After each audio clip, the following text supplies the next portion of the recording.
SwayamPrabha. Digital India. Educated India.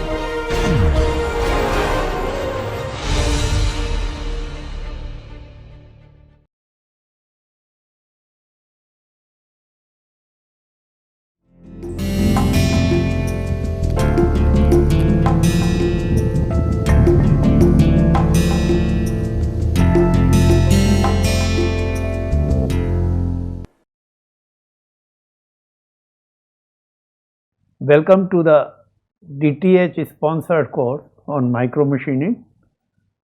Today we are going to discuss part 2 of ultrasonic micromachining. Part 1 has already been done. What we have done in part 1, let us review it. Introduction to ultrasonic micromachining, where we discussed working principle, process parameters, static load, frequency of vibration, abrasive particles properties, to some extent workpiece properties, machine tool and elements of the system, which included power supply, horn, concentrator, transducer, etc. We also discussed to some extent theoretical analysis of ultrasonic machining and ultrasonic micromachining. Analysis of ultrasonic micromachining to calculate responses of the process, namely depth of penetration in the workpiece and material removal rate, development of the model, assumptions of the model, and we discussed mainly throwing model proposed by the Professor M.C. Shaw. What we are going to do in this part 2, we are going to discuss hammering model analysis, which was proposed by again Professor M.C. Shaw, then parametric analysis and process characteristics, which will include effects of process parameters on responses, namely penetration, depth and material removal rate, applications of ultrasonic micromachining in different fields and industries, namely aerospace, medical, engineering, etc. And finally, we are going to discuss conclusions from this particular topic. Ultrasonic micromachining gives low machining rate and high machining cost. It is used only when the parts cannot be manufactured by other techniques because it is very expensive, so this point should be taken care of. Most of the applications of this process are in the field of aerospace, biomedicine, surgery and electronic industries. The main focus of the process is either on machining small details and or machining more complex shapes, which cannot be done by many other machining processes. Hammering model, because we started in the beginning with the two types of the models, throwing model and hammering model. Throwing model we have discussed in part 1. Hammering model is here.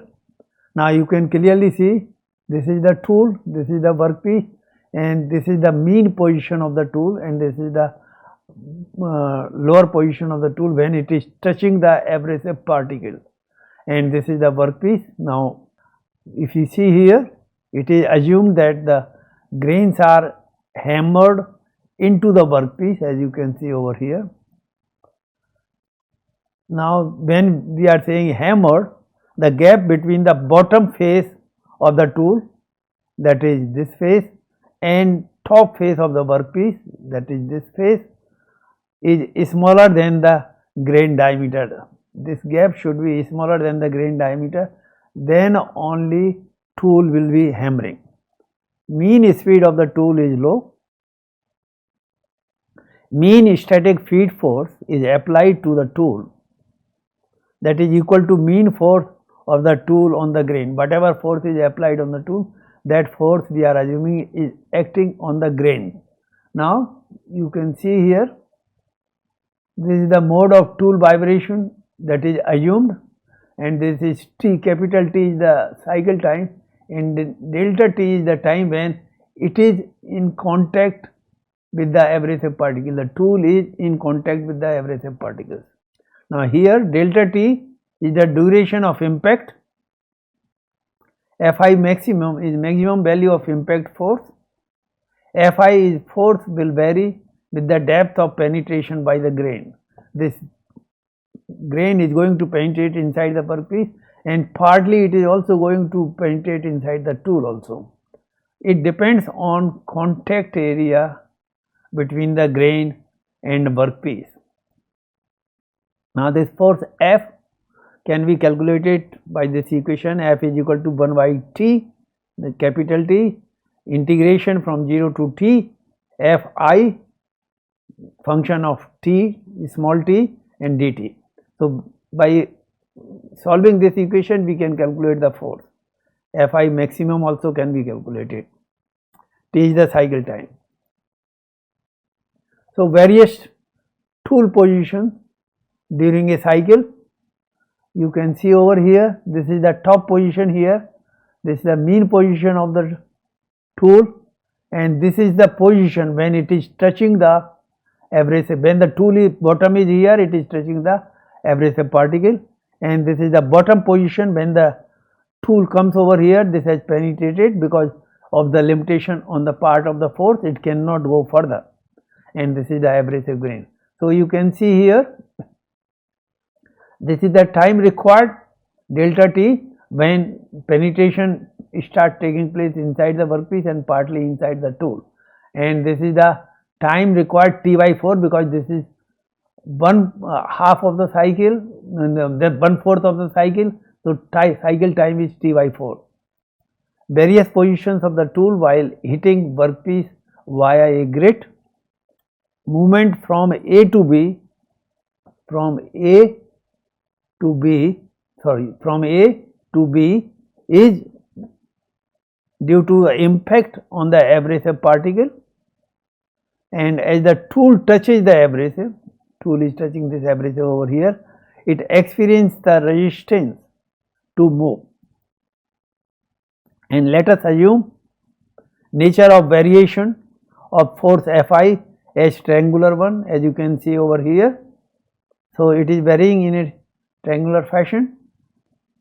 When it starts, just touches, it is 0 and penetration is full, then it is the maximum, then it start dropping, that is Fi maximum, and Fi is the force variation. Delta T is the time during which it is touching the abrasive particle, that is shown over here.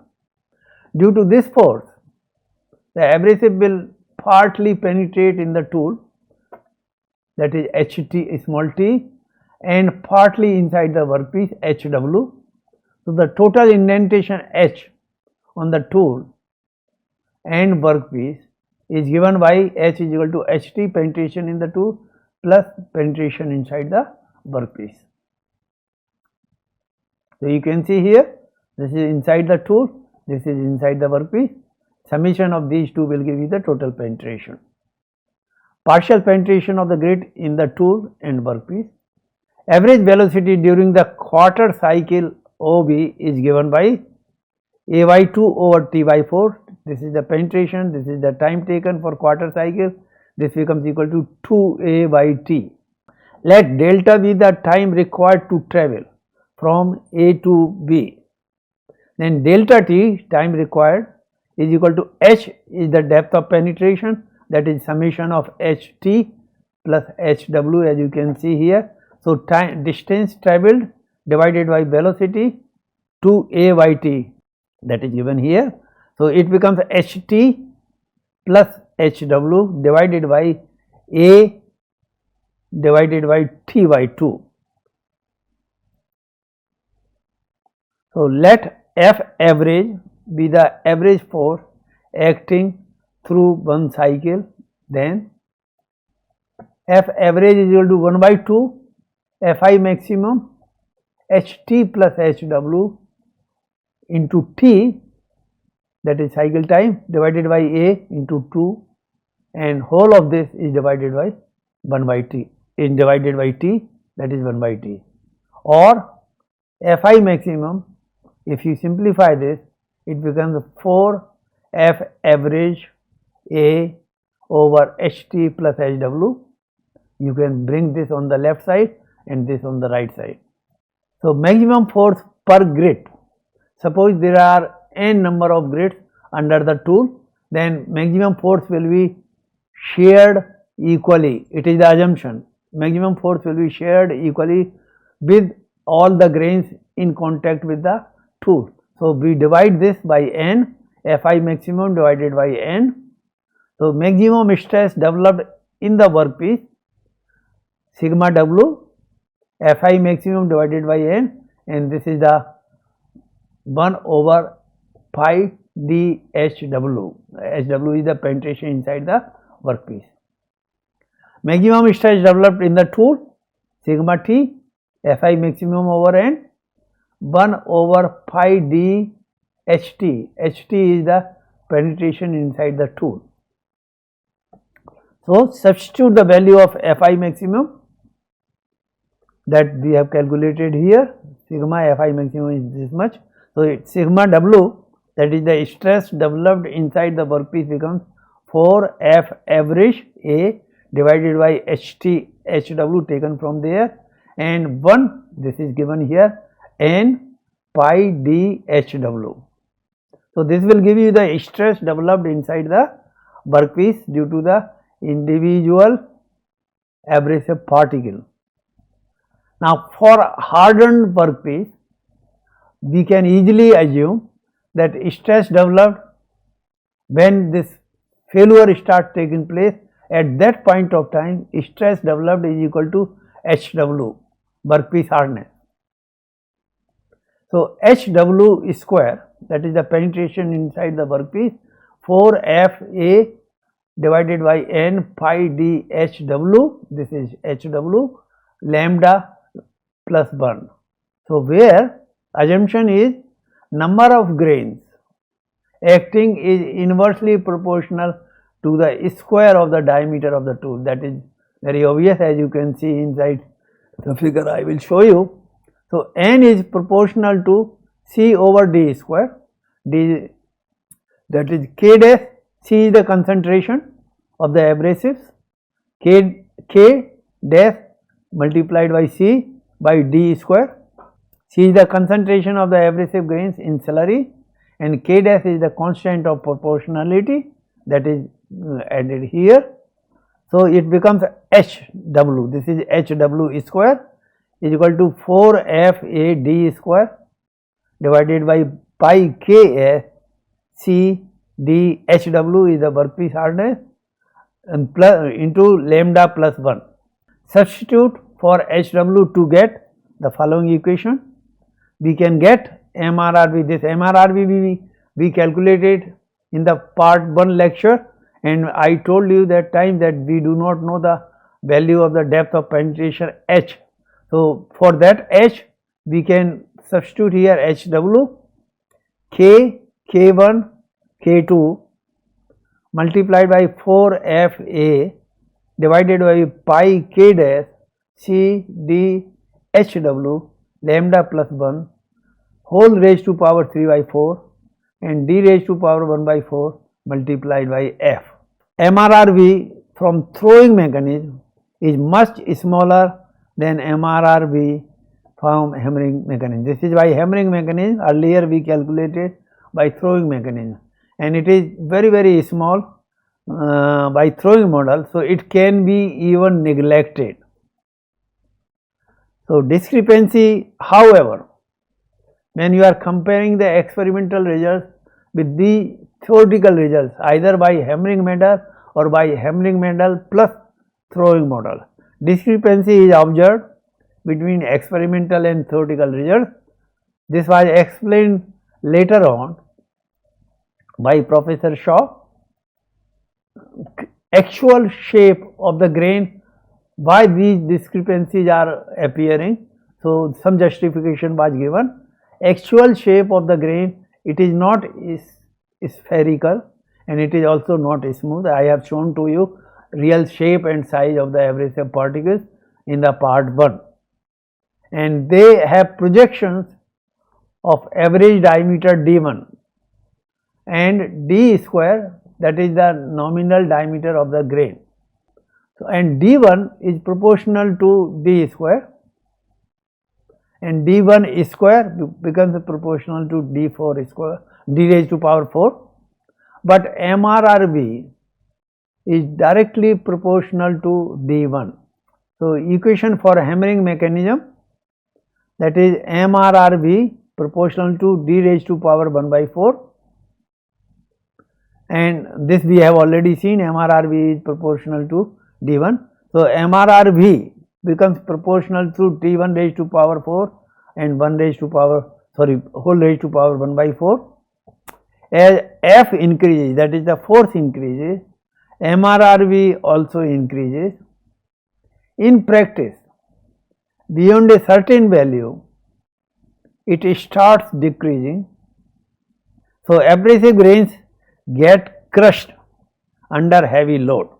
So, when heavy load is there, abrasive particles are there, they start getting breaking, crushing, and as a result of this, the shape and size of the abrasive particles changes. Now, with this introduction to the mechanism of material removal, two models proposed by M.C. Shaw, researchers have conducted parametric analysis of ultrasonic micromachining and ultrasonic machining, and they have compared at some places experimental results and theoretical results, and some discrepancies we have already discussed. So, let us see parametric analysis and performance characteristics of ultrasonic micromachining. Performance characteristics and their evaluation. For ultrasonic micromachining process, performance evaluation characteristics can be grouped as follows. One is the machining rate, where we are calculating linear material removal rate. It can also be called as penetration rate. And volumetric material removal rate, MRRB, small v indicates the volume, small l indicates the linear, and then we have aspect ratio and other parameters. Surface finish, another very important response in case of ultrasonic micromachining, and machining accuracy, which takes into account out of roundness, conicity, because whatever holes you are creating, they are conical in shape rather than straight sided, and oversize also, because all the processes of machining, they are going to give you oversize compared to the size of the tool. Same is true in case of ultrasonic micromachining. Tool wear rate, tool wear ratio, we will see what are these things. Now, fishbone diagram of ultrasonic machining and ultrasonic micromachining, we have seen slurry, feeding mechanism, abrasive type, grit size, temperature, concentration, liquid medium, all them are going to affect the process performance. Then volume fraction of the abrasive particles in the slurry, single or multiple holes. Are you machining single hole at a time, or are you machining multiple holes at a time? That also makes a difference. Then viscosity of the medium that you are going to use, and we have seen already that for fine machining you need low viscosity of the medium, always take care of it. And then geometry, then there are the tool, surface finish is the response, tool is the parameter, tool dimensions, etc. Then damping, material of the tool, ductility of the tool, they are going to affect the performance of the process. Here you have the type of the material, thickness of the material, this is about the workpiece material, and hardness of the workpiece material and strength of the workpiece material, they are going to affect the performance of the process. Then load, static load, we have already seen in part 1 lecture. Then amplitude of vibrations, frequency of vibrations, And transducers are of two types. We have seen piezoelectric type and magnetostrictive type of the transducer. Piezoelectric type transducer gives high efficiency, but magnetostrictive type gives low efficiency, but it can give you high power.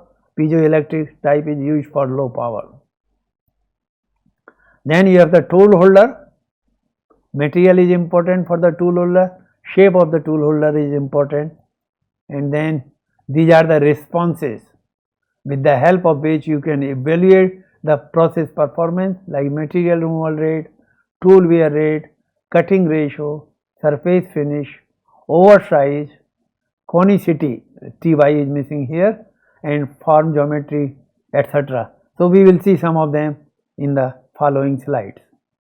Amplitude of vibration and penetration rate, you can see here, as the amplitude of vibration is increasing, penetration rate is also increasing, and it will further increase if you are increasing the pressure.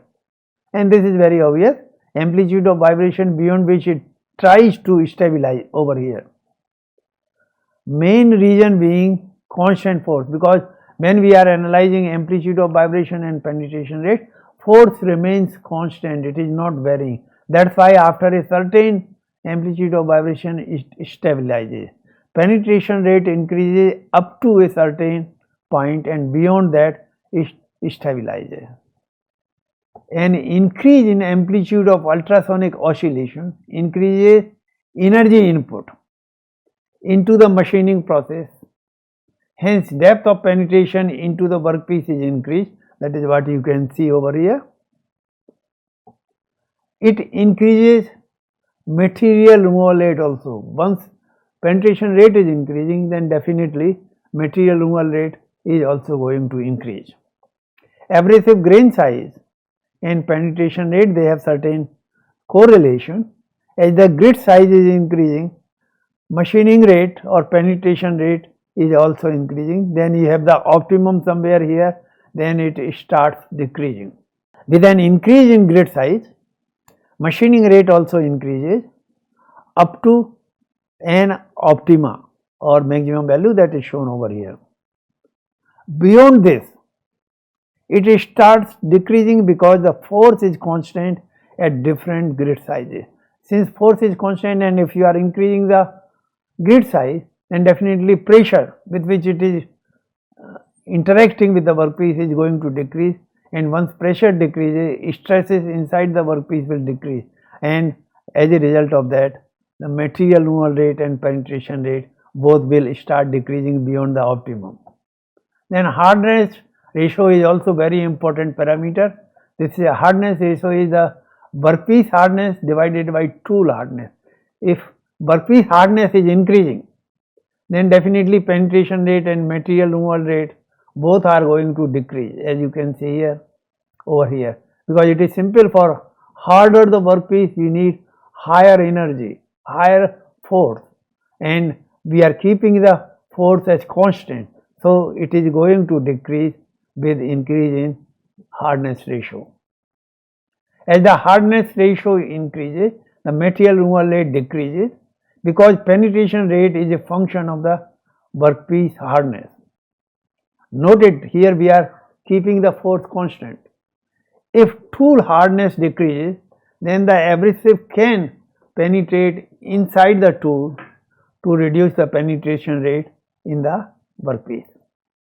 Particle velocity, as the abrasive particle velocity increases, machining rate also increases, because we know already that kinetic energy is responsible for the removal of the material, and if velocity is increasing, half mv is for kinetic energy is increasing, so definitely machining rate is going to increase.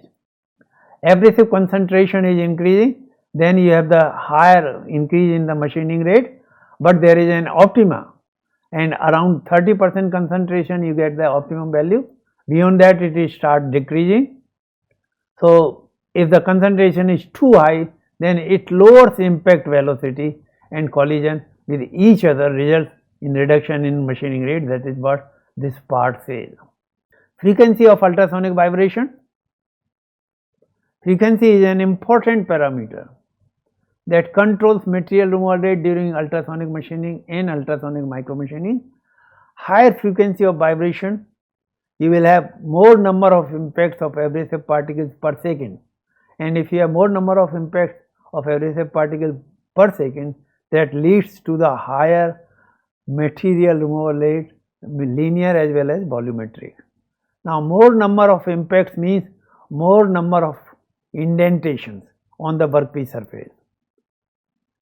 It is important to note that in rotary ultrasonic machining, the rotary motion of the tool enhances material removal rate, workpiece accuracy, and in some cases it reduces cutting forces also. Static load, we have already seen how to apply the static load 4 different ways in part first lecture. Now, penetration rate, as you are increasing static load, is increasing up to a certain point, and beyond that it starts decreasing, and if you keep increasing amplitude of vibration, then also penetration rate is increasing. We have seen earlier also. This relationship shows an optimum, and optimum penetration rate increases with amplitude of vibration. Now, this is another important thing, that as you increase the tool diameter, the penetration rate is decreasing, as you can see over here, because the cross sectional area under which abrasive particles are there, force remains the same, is increasing, and then you have the decrease in the penetration rate. Larger tool diameter decreases penetration rate because pressure decreases with the larger tool diameter. Increase in static load increases the total force or the impact force acting on each abrasive grain. Static load can be changed by changing counterweight, pivoted counterweight, spring or pneumatic or hydraulic, means we have already seen it. Process capabilities, work material works better for hard and brittle materials. Hardness should be normally greater than 40 HRC, and these are the materials we have already seen. Surface finish normally 0.25 to 0.75 microns, and accuracy that you can achieve are different. Conicity in the drilling hole or drilled hole, conicity is obtained, not drilling hole, drilled hole. To reduce conicity, negative taper and higher static load on the tool should be there. It requires tool design, proper tool design if you want to reduce the conicity, because if you have the reverse shape of the tool, then you will get minimal conicity. Out of roundness in the holes is the major issue. It should be MAJO or major, not JOUR issue, and tolerances you can obtain is plus minus 25 micron. Upper limit of the depth of drilling hole is normally 51 millimeter, but in special cases people have been able to achieve 152 millimeter also. Aspect ratio that can be achieved, that is the depth to diameter ratio, has been achieved as good as 40:1. Electrically non-conductive and conductive both materials can be machined. Hard and fragile components. Processing of silicon nitride turbine blades has been done.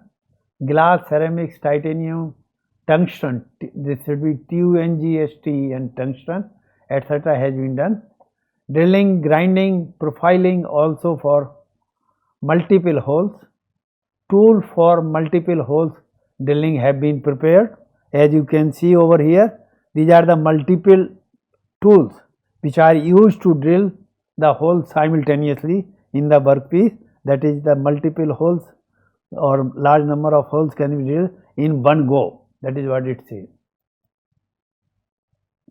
Also used in conjunction with ECM, electrochemical machining, electric discharge machining, electrochemical grinding, etc. And these processes are known as hybrid processes. Their ultrasonic helps in enhancing the performance of these ECM, EDM, etc.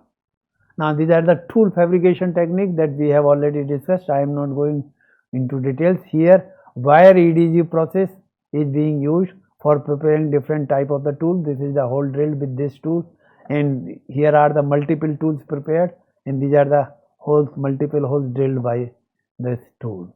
Now you can see here a typical micro tool which is having as good as 33 micron size diameter over here. Here it is 70 micron size diameter.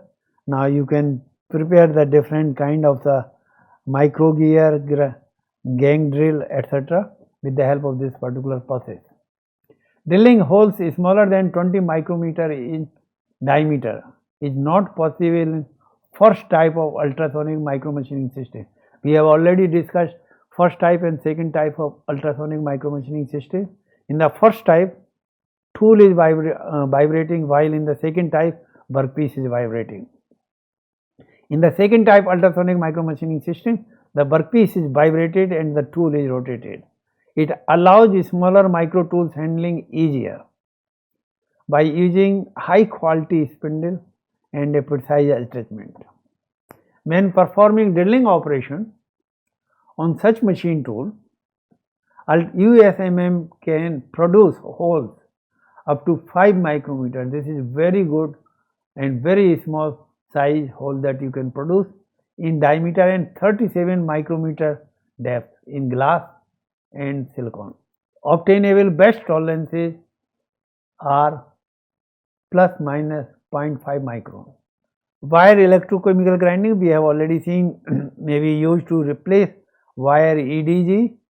Wire electrochemical grinding can be replaced for wire EDG to produce a high surface finish quality micro tool, because ECG or wire ECG gives better surface finish than wire EDG.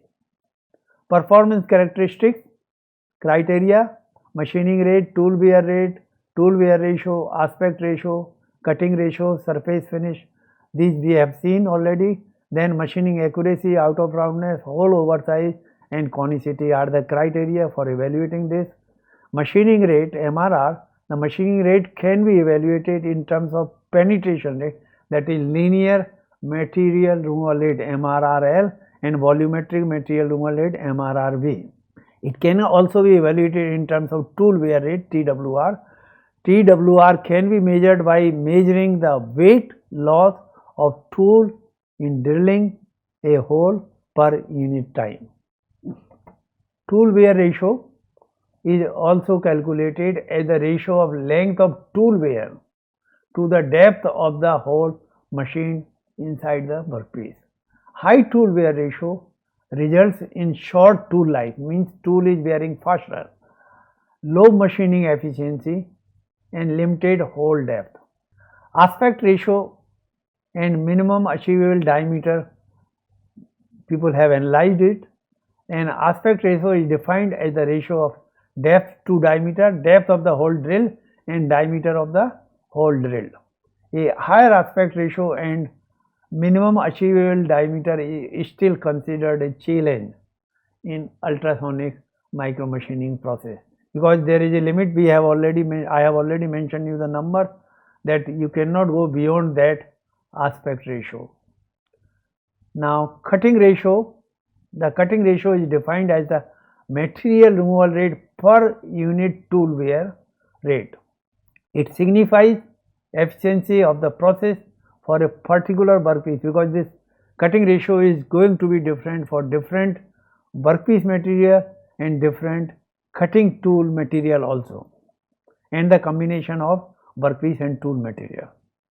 Accuracy of holes takes into account both dimensional accuracy, that is normally measured in terms of oversize, and form accuracy, that is measured in terms of out of roundness and conicity. Factors that are affecting accuracy of ultrasonic machining are machine tool precision, fixture accuracy, abrasive grit size, tool wear, transverse vibration and depth of cut. Oversize of the holes is greater at entry than at the exit due to the tool wear, because once tool wear is taking place, its diameter keep on decreasing, and as it goes deeper, the size of the hole being drilled will be smaller. Conicity is reduced at higher static loads. Dimensional accuracy of the order of plus minus 5 micron can be obtained in most materials. Out of roundness at entry is mainly due to lateral vibrations and inaccuracy in the feed direction motion. At exit, it is due to microchipping of the workpiece material. Machining accuracy that can be measured as hole oversize or overcut, oversize of the hole, diameter of the hole at entry and minus tool diameter, that will give you the oversize of the hole, and it should be taken care of at the time of designing the tool itself if you want to get accurate holes. Out of roundness, it refers to the error of geometrical form of the drilled circular holes. Out of roundness is calculated as a difference between highest and lowest diameter of the drilled hole. Conicity, it is defined as the difference between the hole diameter at the entry side and the exit side per unit length of the hole produced. So, you find out the difference between this hole size and divide by the depth, you will get the conicity. Surface finish can be evaluated in terms of boundary layer, surface profile and surface roughness measurement. The parameters that improve surface finish generally decrease the material removal rate. Obtained surface finish is the function of abrasive grit size, properties of workpiece material, tool surface finish, amplitude of vibration, type of the liquid carrier used for abrasive slurry. Static load has insignificant effect on surface finish. Increased tool vibration amplitude increases depth of penetration of abrasive grains that leads to poor surface finish. A smaller abrasive grain size gives better surface finish. That's why we have discussed in part 1 that for fine machining use the fine abrasive particles, for rough cutting use the coarse abrasive particles.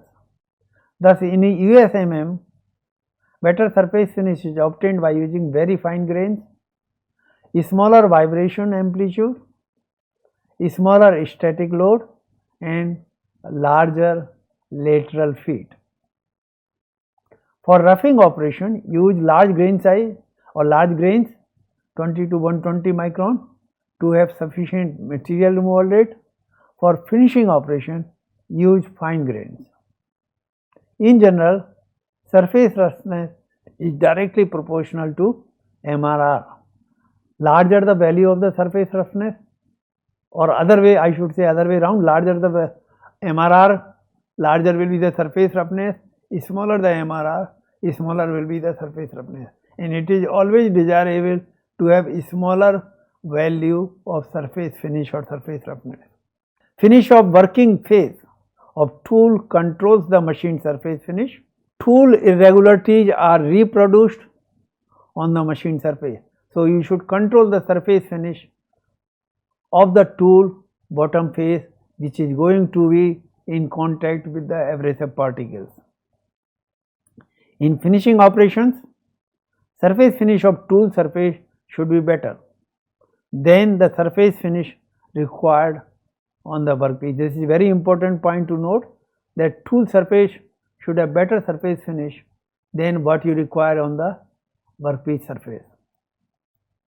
You can see here clearly oscillation of amplitude is increasing, tool wear ratio is also increasing, and as machining load is increasing, there is some optimum over there. This tool wear ratio is high initially, it gets minimum, then it starts increasing. Now you can see here variation of machining rate as a function of static load. This is the static load and this is the material removal in terms of micrometer per second or penetration rate. Now for solid tool it is lower, for hollow tool it is larger, and it is increasing with increase in the static load. Now tool wear ratio of different tools. Hollow tools, this is a higher tool wear ratio, and for solid tool it is lower. Micro tool fabrication and material, we have seen that in ultrasonic micromachining the shape and dimensions of the final product depend on those of the tool. The tool diameter and length are defined by holes to be drilled. Whatever is the hole diameter you require, whatever is the depth of the hole you require, you have to design the tool accordingly. Tool should be designed to provide the maximum amplitude of vibration at the free end at a given frequency. The fabrication of micro tool is a real challenge in ultrasonic micromachining. The application of vibrations at the tool end resulted in problems of difficult tool holding and machining inaccuracies. The on-the-machine tool preparation was introduced to overcome above problems. We have already discussed it in the part, so I am not going into details at this point of time. Wire EDG also we have discussed it.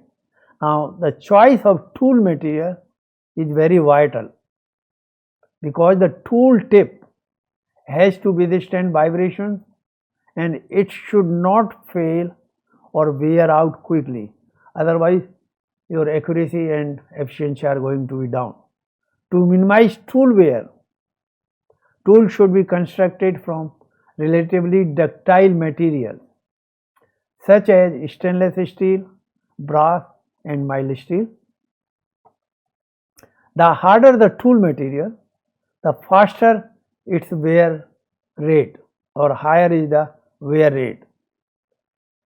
Depending upon the abrasive, workpiece and the tool material, workpiece tool wear ratio, workpiece divided by tool wear ratio can be range from 1:1 to 100:1. That means if tool wear is 1, then the workpiece material removed is 100. Tool material used should have high wear resistance, good elastic and fatigue strength properties, and have optimum values of toughness and hardness for the application. This is very important to note that high wear resistance should be there, good elastic and fatigue strength, because tool is subjected for ultrasonic vibration, so it should have high fatigue strength. Although tungsten carbide alloy tools are usable for machining micro holes of 5 micrometer diameter, they have a high wear ratio higher than 0.5, resulting into a short tool life, low machining efficiency and limited hole depth. Sintered diamond is sometimes used for making the tool, but it is quite expensive. Sintered diamond has significantly improved tool wear characteristics. Sintered diamond has high wear resistance and electrical conductivity due to the presence of metallic binder. Wire EDG can be used for shaping of sintered diamond tool. It is reported that 48 micro holes with 22 micrometer diameter and 10 micrometer depth in silicon, as well as 21 micrometer diameter and 150 micrometer deep through holes in soda glass were machined using single sintered diamond tools, achieving an aspect ratio up to 7. The only limitation of sintered diamond tool says the limit on minimum achievable diameter, that is around 15 micrometer only, since the thinner tools were fragile and they broke during machining. The abrasive slurry consists of small abrasive particles mixed with water or sometimes oil, depending upon your requirement of viscosity, with abrasive having concentration of around 30 to 60% by weight. This is by weight, not by volume. The criteria for selection of an abrasive for a particular application include hardness, usable life, grit size and cost. The abrasive used for an application should be harder than the material being machined. Then only they will be able to remove the material, otherwise not. Otherwise the usable lifetime of the abrasive will be substantially shortened. Applications of USMM. Let us quickly see the applications now. Here you can see here the effect of feed rate on the machined surface. This is 15 millimeter per minute. Here the surface is obtained and this surface is with 1 millimeter per minute. This is not 15, 1.5 millimeter, and this is with 1 millimeter per minute, and this is with 0.5 millimeter per minute, and this is with 0.2 millimeter per minute. So you can see the surface texture and surface finish of the machined surface is improving with decrease in the feed rate.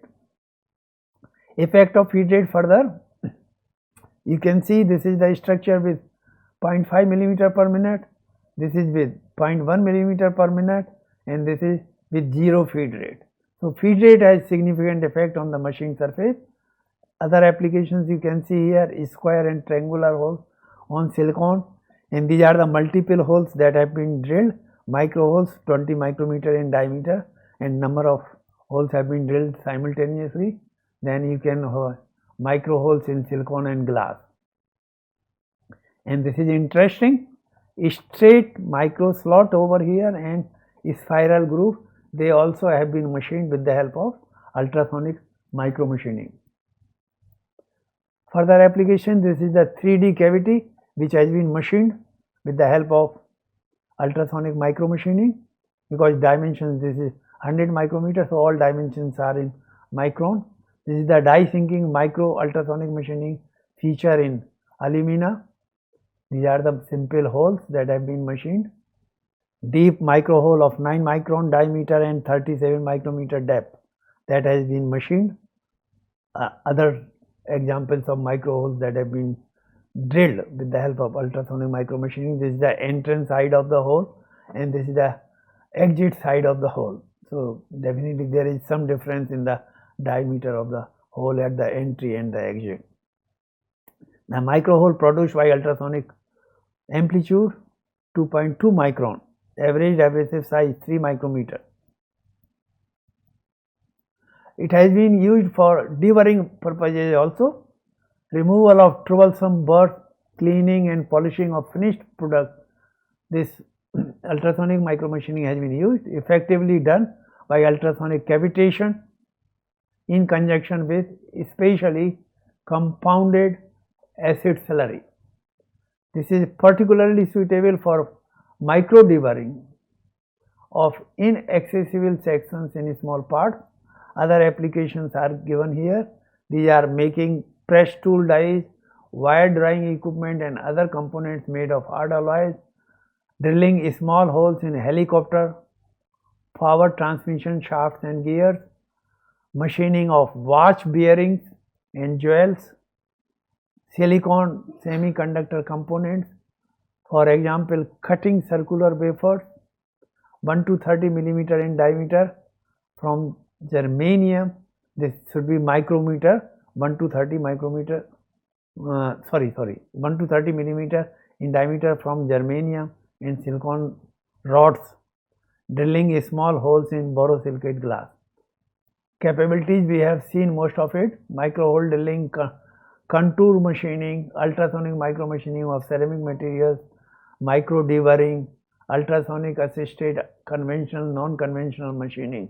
This is used in hybrid machining processes.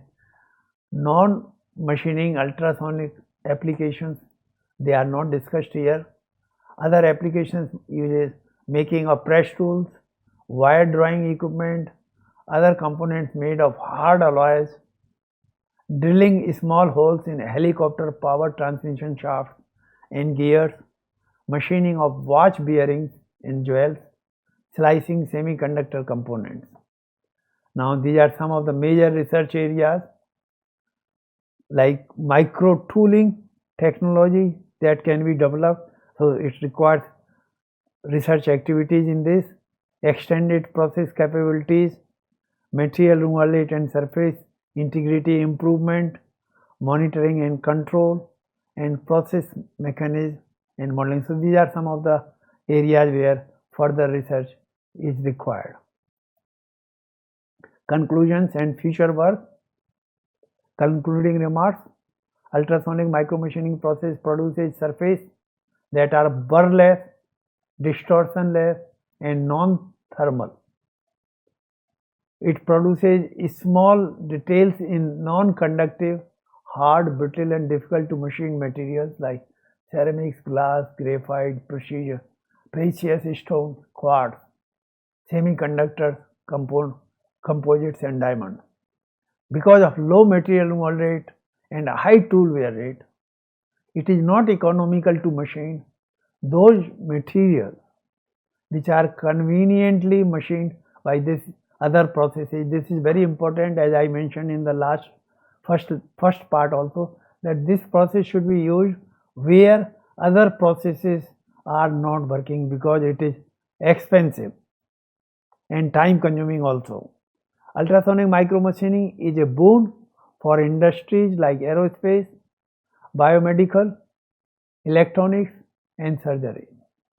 Future work you can do in developing more wear resistant diamond micro tools, improve acoustic emission based tool wear compensation schemes in the second type of ultrasonic micromachining tool where workpiece is vibrated, a multi-technological approach as per the demand of the time, adaptive online monitoring, measuring and controlling systems need to be further strengthened to increase the efficiency, application of uniform wear method and its integration with CAD/CAM generate 3D complex arbitrary microcavities. This is very important. You get it associated with CAD/CAM system, that is CNC machines, and you can get or machine complex 3D shapes easily. Thank you very much.